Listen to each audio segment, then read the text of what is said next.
मंडळी, आज आपण अशा एका विषयावर बोलणार आहोत जो फक्त दिल्ली, मध्य प्रदेश, उत्तर प्रदेश किंवा इतर राज्यांभोवती मर्यादित नाही आहे.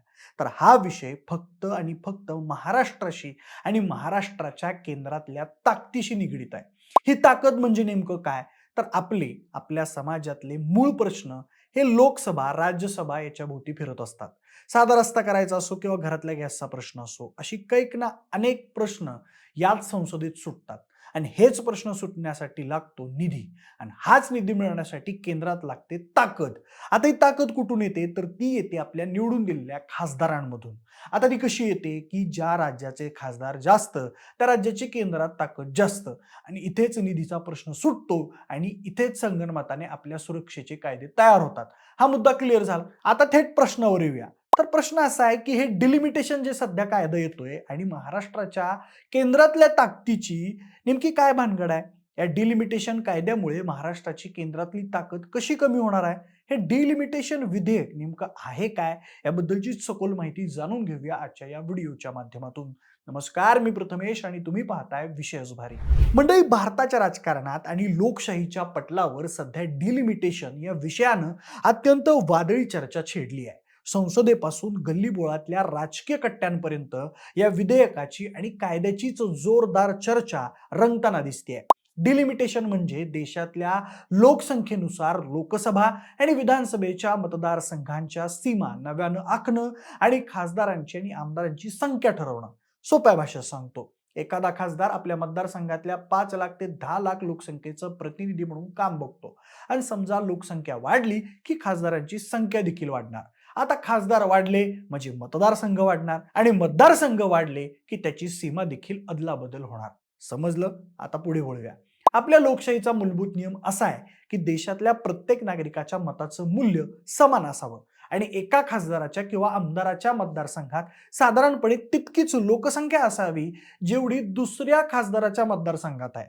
परंतु ही पुनर्रचना दर 10 वर्षांच्या जनगणनेनंतर होणं अपेक्षित असताना 1976 मध्ये तत्कालीन पंतप्रधान इंदिरा गांधी यांच्या सरकारने 42व्या घटना दुरुस्तीद्वारे या प्रक्रियेवर 25 वर्षांसाठी बंदी घातली. त्यानंतर 2002 मध्ये 84व्या घटना दुरुस्तीने ही बंदी 2026 पर्यंत पुढे ढकलली.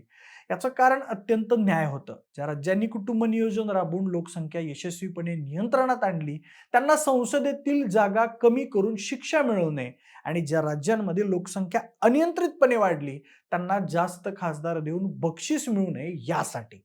आता 2026 ची ही मुदत संपत आल्यानं आणि सरकारने आणलेल्या डिलिमिटेशन विधेयक 2026 ज्यासोबत 131वी घटना दुरुस्ती जोडलेली आहे, ही स्थगिती उठवून देशात लोकसंख्येच्या नवीन आकडेवारीवर आधारित मतदारसंघांची पुनर्रचना करण्याचा मार्ग मोकळा केला जातोय.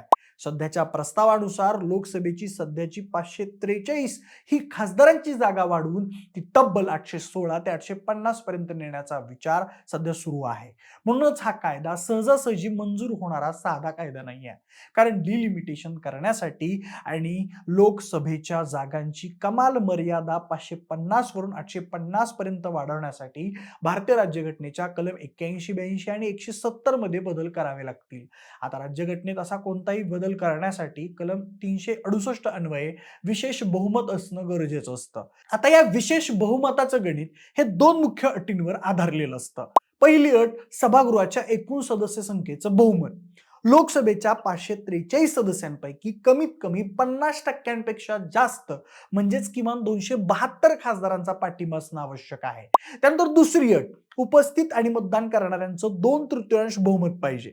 म्हणजे मतदानाच्या दिवशी सभागृहात उपस्थित असलेल्या आणि मतदान करणाऱ्या एकूण खासदारांपैकी किमान 66.6% खासदारांनी विधेयकाच्या बाजूने कौल दिला पाहिजे. म्हणजेच लोकसभेत सगळे 543 खासदार उपस्थित असतील तर सरकारला हे विधेयक मंजूर करण्यासाठी तब्बल 362 खासदारांच्या बहुमताची आवश्यकता असते. केवळ लोकसभेतच नाही तर राज्यसभेतही हीच बहुमताची अट लागू होते.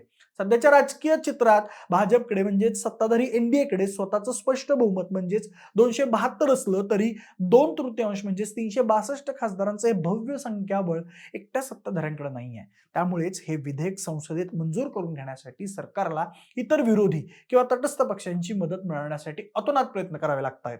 आता ही सगळी गोष्ट शाब्दिक झाली. आता सोप्या उदाहरणात सांगतो. महाराष्ट्रात एकूण खासदारांची संख्या 48 आणि उत्तर प्रदेशचे आहेत 80. आणि उद्या समजा जर महाराष्ट्राचे 72 खासदार झाले, तेव्हा आपण म्हणू की ठीक आहे बाबा, खासदार वाढले म्हणजे आपली केंद्रातली ताकद वाढली. पण असं नाहीये मंडळी. अशा वेळी केंद्रात देखील उत्तर प्रदेशचे 120 खासदार झाले तर? आता सांगा बरं की कोण जास्त ताकदवान झालं? उत्तर प्रदेश. म्हणजे उत्तर प्रदेश आणखी मजबूत झाले. आता अजून एक आकडा बघूया. जर फक्त लोकसंख्येच्या आधारावर जागा वाढल्या तर महाराष्ट्रात 48च्या 68 होतील, उत्तर प्रदेशमध्ये 80च्या 128 होतील आणि बिहारच्या 40च्या 70 होतील आणि अशाच प्रकारे देशातल्या राज्यांच्या जागा वाढत राहतील. आता एका प्रश्नावर येऊया की दरवर्षी देशातलं सरकार एक गोष्ट सातत्यानं सांगत असतं, ते म्हणजे असं की लोकसंख्या नियंत्रित ठेवा. आणि हीच गोष्ट महाराष्ट्र आणि साऊथ मधल्या कैक राज्यांनी केली. आणि समजा आज लोकसंख्या कमी झाली तर आपली लोकसभेची ताकद कमी झाली. ताकद कमी म्हणजे उत्तरेतल्या खासदारांची संख्या जास्त. हा प्रश्न असाच अनुत्तरित राहतो. त्याचं उत्तर तुम्ही आम्हाला कमेंटमध्ये सांगा. आता सरकारने हे विधेयक आणण्यामागे काय उद्दिष्ट ठेवलं ते सांगतो. पहिलं उद्दिष्ट म्हणजे एक नागरिक एक मूल्य या तत्वाची अंमलबजावणी. सध्या उत्तर प्रदेशात एका खासदाराच्या मतदारसंघात 30 लाखांहून अधिक लोकसंख्या आहे. तर दक्षिण किंवा पश्चिम भारतातील अनेक राज्यांमध्ये एका खासदाराच्या मागे 16 ते 18 लाख लोकसंख्या आहे. ही विषमता दूर करून लोकसंख्येनुसार समान प्रतिनिधित्व देणं हा यामागचा घटनात्मक युक्तिवाद आहे. दुसरं अत्यंत महत्त्वाचं कारण म्हणजे महिला आरक्षण. संसदेत महिलांना 33% आरक्षण देणारा कायदा मंजूर झाला असला तरी त्याची प्रत्यक्ष अंमलबजावणी ही डिलिमिटेशनची प्रक्रिया पूर्ण झाल्यावरच होईल, अशी अट त्या कायद्यात आहे. त्यामुळे महिला आरक्षणाचं श्रेय मिळवण्यासाठी आणि ते प्रत्यक्षात आणण्यासाठी सरकारला डिलिमिटेशन करणं गरजेचं वाटतं. आता तिसरं आणि सगळ्यात मोठं राजकीय कारण म्हणजे हिंदी भाषिक पट्ट्याचं वर्चस्व प्रस्थापित करणं. उत्तर भारतातील उत्तर प्रदेश, बिहार, मध्य प्रदेश, राजस्थान यासारख्या राज्यांमध्ये लोकसंख्या प्रचंड वेगाने वाढली आहे. डिलिमिटेशन झाल्यास या राज्यातल्या लोकसभेच्या जागांमध्ये अपाट वाढ होईल. भाजपची खरी राजकीय ताकद आणि मतांचा पाया हा मुख्यत्वे उत्तर भारतात मजबूत असल्यानं तिथल्या जागा वाढल्यास भविष्यात केंद्रात सत्ता स्थापन करणं कोणत्याही पक्षासाठी म्हणजेच उत्तर भारतात ताकदवान असलेल्या पक्षासाठी सोपं आणि कायमस्वरूपी होईल. आता सगळ्यात महत्त्वाचा प्रश्न म्हणजे या संपूर्ण खेळात महाराष्ट्राचं काय नुकसान होणार आहे? महाराष्ट्राची दिल्लीतली राजकीय ताकद कशी क्षीण होऊ शकते? सध्या लोकसभेत 543 जागांपैकी महाराष्ट्राकडे 48 खासदार आहेत. म्हणजेच महाराष्ट्राचा वाटा 8.84% आहे. नवीन डिलिमिटेशननुसार लोकसभेच्या जागा 816 झाल्या तर महाराष्ट्राच्या खासदारांची संख्या 48 वरून कदाचित 68 ते 70 होईल. परंतु उत्तर प्रदेशच्या जागा 80 वरून थेट 143 वर आणि बिहारच्या जागा 40 वरून थेट 79 वर जातील. यामुळे 816 सदस्यांच्या नवीन संसदेत महाराष्ट्राचा लोकसभेतला टक्का 8.84% घसरून कमी होईल. परिणामी दिल्लीत पंतप्रधान कोण होणार, देशाचं बजेट कसं ठरणार आणि कोणते कायदे बनणार या निर्णयांमध्ये महाराष्ट्राच्या मतांचं वजन अत्यंत हलकं होणार. दिल्लीतल्या कोणत्याही सरकारला सत्तेवर येण्यासाठी महाराष्ट्रातल्या खासदारांची गरजच उरणार नाही. कारण ते केवळ उत्तर भारताच्या जोरावर पूर्ण बहुमताचा आकडा सहज पार करू शकतील. आणि याच राजकारणाचा थेट फटका महाराष्ट्रातल्या सामान्य माणसाला, शेतकऱ्याला, उद्योजकाला आणि तरुणांना बसणार आहे. आता तो कसा बसेल ते बघूया. आर्थिक अन्यायाची पकड घट्ट होईल. म्हणजे जीएसटी आणि बजेटमधील वाटा कमी होईल. केंद्राकडून राज्यांना मिळणारा कर आणि निधी हा मुख्यत्वे त्या राज्याच्या संसदेतल्या ताकदीवर आणि लोकसंख्येवर ठरतो. महाराष्ट्र हाच देशातलं सर्वाधिक कर देणारं राज्य आहे. आपण 1 रुपया कराच्या रूपात दिल्लीला पाठवतो तेव्हा बदल्यात आपल्याला महाराष्ट्राला अवघे 7 ते 8 पैसे परत मिळतात. तर उत्तर प्रदेशला 1 रुपयाच्या बदल्यात 2 ते 2.5 रुपये मिळतात. डिलिमिटेशन नंतर उत्तर भारताचं लोकसभेत वर्चस्व वाढल्यावर केंद्रीय अर्थसंकल्पात सगळ्यात जास्त निधी हा उत्तर भारताकडे वळवला जाईल आणि महाराष्ट्राच्या वाट्याला येणारा विकास निधी हा आणखी कमी होईल.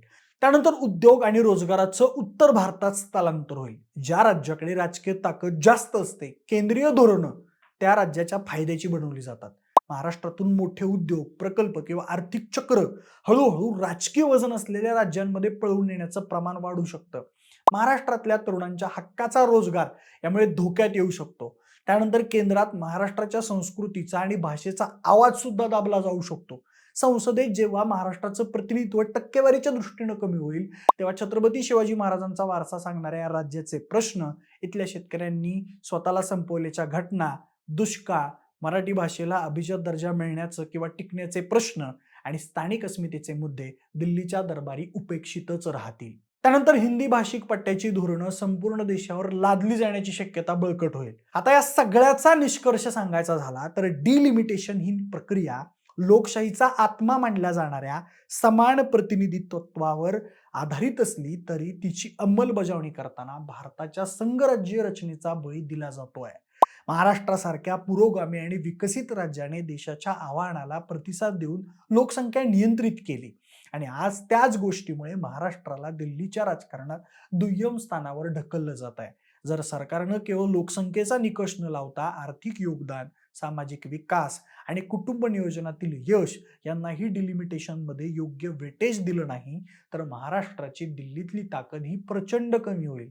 हा लढा केवळ राजकीय पक्षांचा नसून मंडळी महाराष्ट्राच्या भावी पिढीच्या हक्काचा, रोजगाराचा आणि स्वाभिमानाचा लढा आहे. बाकी म्हणजे आपल्याला या गोष्टी समजून येतात पण आपल्याकडून कोणती हालचाल होत नाही. डिलिमिटेशनचा मुद्दा आपल्याकडून असाच इग्नोर होत आलेला आहे, पण यावेळेस डोळे उघडे ठेवून सजग राहूया. बाकी तुम्हाला डिलिमिटेशन बद्दल काय वाटतंय ते आम्हाला कमेंट बॉक्समध्ये नक्की सांगा आणि सोबतच आपल्या विशेष वारीच्या YouTube चॅनलला सबस्क्राईब करायला अजिबात विसरू नका. धन्यवाद.